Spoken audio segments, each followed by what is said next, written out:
In the last few years, it has become easy, perhaps all too easy, for people to identify themselves as quote-unquote anti-capitalist without explaining what it is they're in favor of, or really what their critique or rejection of capitalism is about.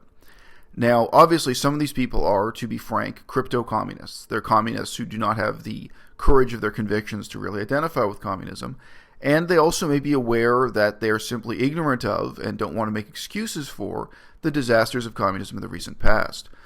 On this same YouTube channel, you can watch some videos that deal with mass starvation under communism. It's an incongruous and interesting fact that many people criticize and blame capitalism for starvation in the world, with the very simple premise that food costs money, therefore you can blame capitalism, and they do not want to face up to, deal with, or discuss the real history of mass starvation under communism, for example, in the Soviet Union and in communist China under Mao Zedong. Now, I myself lived in and researched agriculture in a former communist country called Laos, the Lao People's Democratic Republic.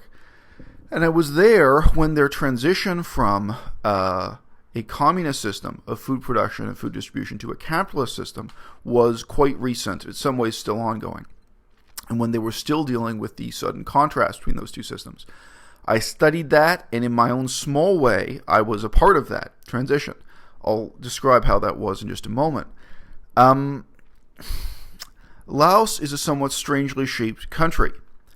During their high communist period, their period of not having a market economy in rice, rice was grown by farmers, it was taxed by the government, but it was also redistributed by the government.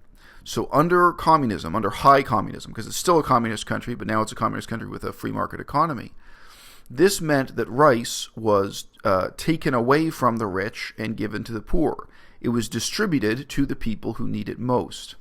Now, many people think that sounds wonderful. You simply state it in so many words in a simple sentence, and all kinds of people will flock to the banner of communism and support communism, especially if they're unaware of the real history of mass starvation and other disasters under communist governments.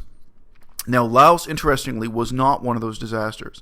Laos did not have the type of mass starvation that did happen in China.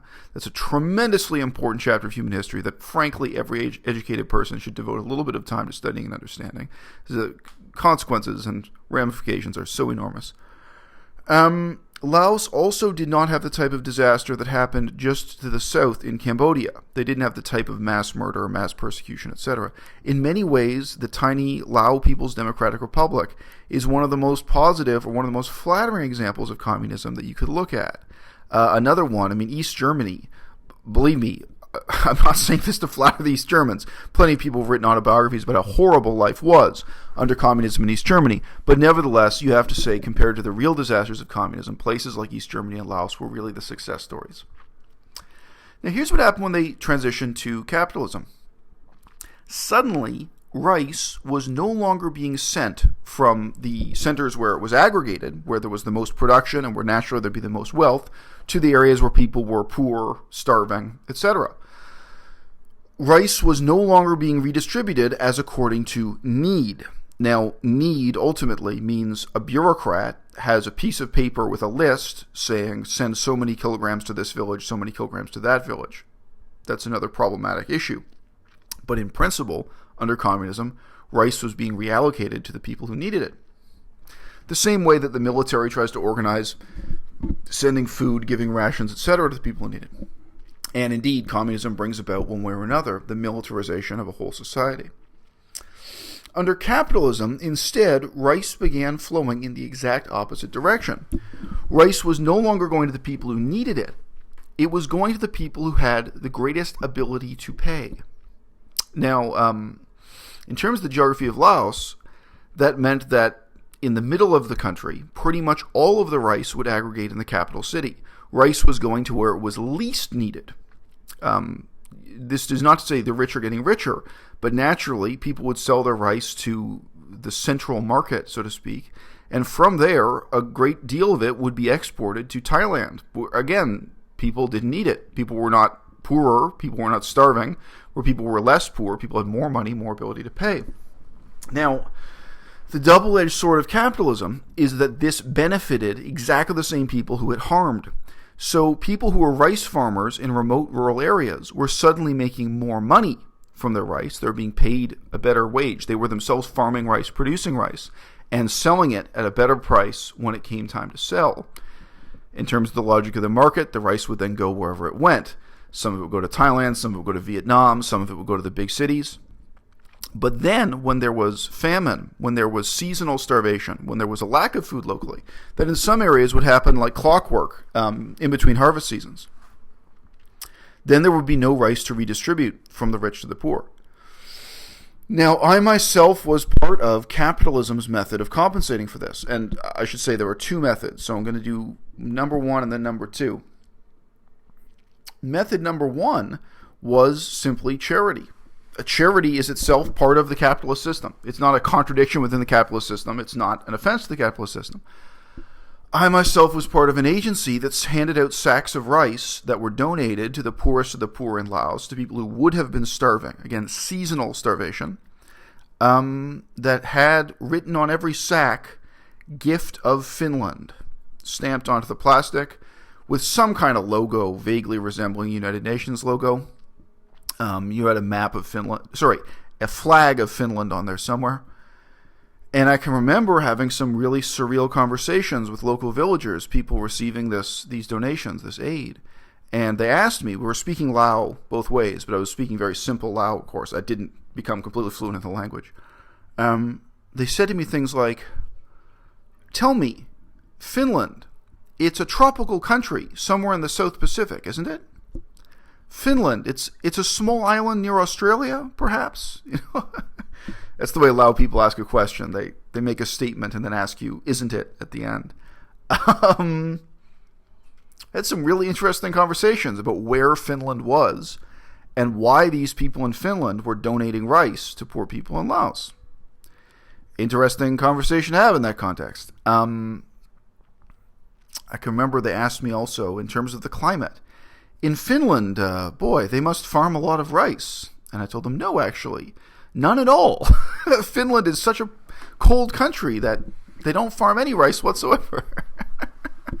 This led to more interesting questions. But look, number two, under capitalism, and this is going to sound cynical, but it is all too real if you're open-minded enough to read real history, primary source documents, etc.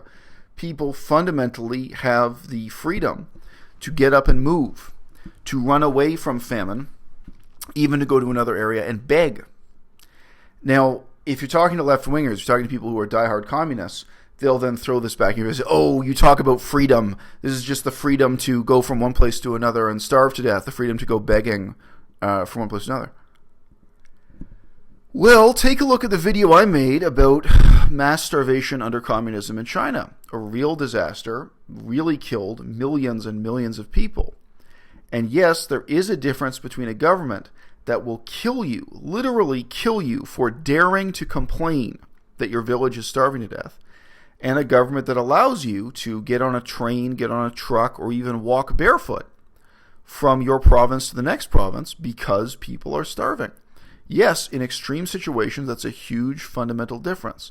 Ultimately, when you're talking about famine, when you're talking about food shortages, even when you're talking about unemployment, but in extreme situations, the freedom to move from one place to another, the freedom to ask for help, whether that's demanding help from the government or just demanding help from whoever has the rights to give it to you, is crucially important, and one of the reasons why mass starvation was so disastrous and so dramatic in both communist China and Russia was that people were deprived of those freedoms.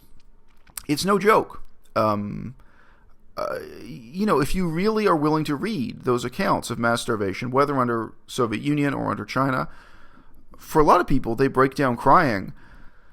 I haven't had anyone admit that they were weeping openly, but in talking to professors about it here, when I was talking about the different sources on this period of history, the different published texts, a lot of them admitted to me that after, that reading those books, some of them they couldn't finish the book. Some would say, yeah, I could read that stuff for an hour or two, but then I'd have to put it down and work on something else.